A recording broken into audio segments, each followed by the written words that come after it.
शेतकऱ्यांच्या जीवावर उठलेल्या केबल चोरीच्या घटनांनी परिसरात भीतीचे वातावरण निर्माण केले होते. मात्र 8 दिवस उलटून गेले तरीही अद्याप चोरट्यांचा शोध लागलेला नाही. घटनेनंतर अनेक नेत्यांनी घटनास्थळी भेटी दिल्या, शेतकऱ्यांना आश्वासनांची खैरात केली, पण त्यानंतर पुन्हा कोणीही मागे वळून पाहिले नसल्याची चर्चा आजूबाजूच्या परिसरात होत आहे. दुसरीकडे प्रशासनाने मात्र प्रत्यक्ष कृती करत पुढाकार घेतला आणि परिसरात CCTV कॅमेरे बसवण्याची व्यवस्था केली. यानंतर एक महत्त्वाची बाब समोर आली, ती म्हणजे कॅमेरे बसवल्यानंतर अद्याप एकाही केबल चोरीची घटना घडलेली नाही. यामुळे एक प्रश्न मात्र उपस्थित होत आहे, जर सुरुवातीपासूनच ठोस उपाययोजना केल्या असत्या तर शेतकऱ्यांचे नुकसान टाळता आले असते. तथापि ग्रामस्थ आणि प्रशासन यांनी एकत्रितपणे घेतलेली भूमिका आता परिणामकारक ठरताना दिसत आहे. भविष्यातही अशाच समन्वयातून अशा चोऱ्यांना आळा बसू शकतो, यात तीळ मात्र शंका नाही. ब्युरो रिपोर्ट, किल्ले, शिवनेर न्यूज. नमस्कार. आतापर्यंत केबल चोरांचा काही तपास लागलेला नाही. परवा 8 दिवसापूर्वी मीटिंग झाली, त्यात कॅमेरे बसवायचे ठरले. सर्व शेतकऱ्यांनी पैसे देऊन ग्रामपंचायतीने थोडी मदत करून कॅमेऱ्याचे व्यवस्थापन केलं. इंदिरानगर झालं, गणेशनगर झालं, तिकडे खंडोबाचं माळ झालं, सगळीकडे कॅमेरे बसवलेत.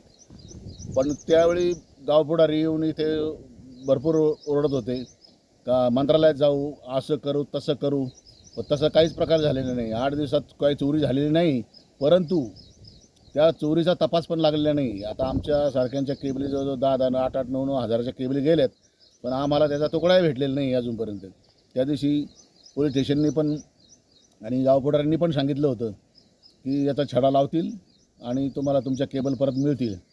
म्हणजे त्या केबल जरी नाही मिळाल्या, त्या केबल तर त्यांनी सोलून विकल्या असतील, पण त्याचा मोबदला तुम्हाला काहीतरी मिळेल असं सांगितलं होतं. पण आत्तापर्यंत काहीच झालेलं नाही. मग निव्वळ इथे येऊन थापाबाजी करून त्याचा काय उपयोग आहे? काहीतरी त्याच्यातून मार्ग निघाला पाहिजे. नुसतं गावातील लोकांना जमा करायचं आणि गावातल्या लोकांना काहीतरी थातोरमातोर सांगायचं, त्याला काही अर्थ नाही ना. तुझं म्हणणं काय? माझं म्हणणं असं आहे की गावपुढाऱ्यांनी, जर तुम्ही एवढं स्वतःला समजताय का आम्ही गावपुढारी आहेत हे, तर मग तुम्ही स्वतःहून पुढे होऊन हे केलं पाहिजे. आता त्यातून ते हे CCTV कॅमेरे बसवताना आम्हाला 2 वर्ष विरोध होत होता की नाही बसवायचं CCTV कॅमेरे, जिवंत माणूस ठेवायचा. जिवंत माणूस ठेवून इथे कोण राहणार आहे का जिवंत माणूस?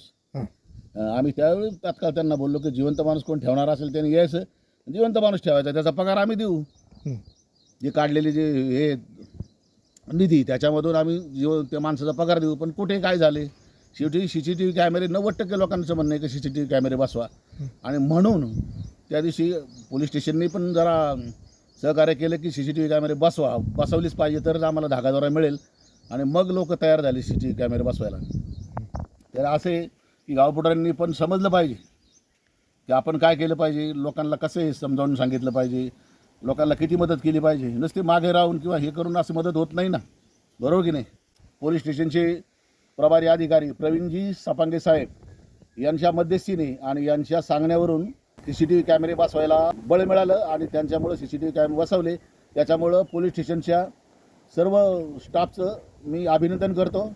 आणि त्यावेळी उपस्थित असलेले पत्रकार आकाश आणि वाणी साहेब या दोघांचे मी आभार मानतो.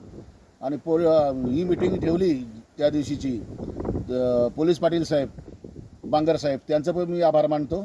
याचा छडा हा लागलाच पाहिजे आणि आम्हाला आमच्या केबल मिळायलाच पाहिजे. त्याच्यानंतर तर 8 दिवस झाले, कोणी काय कुठे काय जात नाही, काय नाही, काय नाही, काय त्याच्या पुढे मार्ग सापडत नाही अजून. तर तो मार्ग सापडला पाहिजे, केबल मिळायला पाहिजे, लोकांचं समाधान झालं पाहिजे, असं मी विनंती करतो. जय हिंद, धन्यवाद.